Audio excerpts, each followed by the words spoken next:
Gospod Cunar, iskrene čestitke. Šentjur se je izkazal za izjemno trdoživega nasprotnika, Helios je pa na koncu tudi verjetno več izkušenj pokazal pa dobil tudi. Najlepša hvala na čestitkami.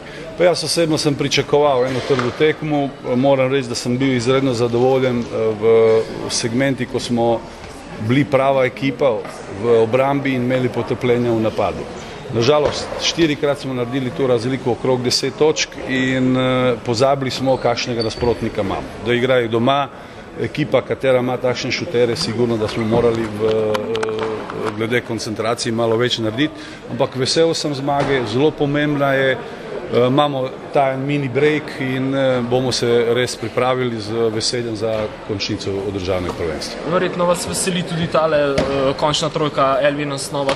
To tudi pokaže, kakšno je stanje v ekipi. Sigurno, da mi imamo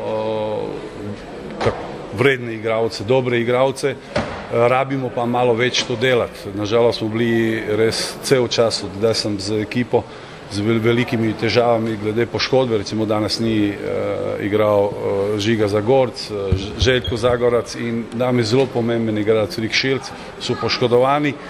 Čakamo jih in upam, ko bomo se res izbrali, da bomo še boljši. Ta trojka sigurno, da je kvalitet igralca Elvina Snova in to pričakujemo od njega.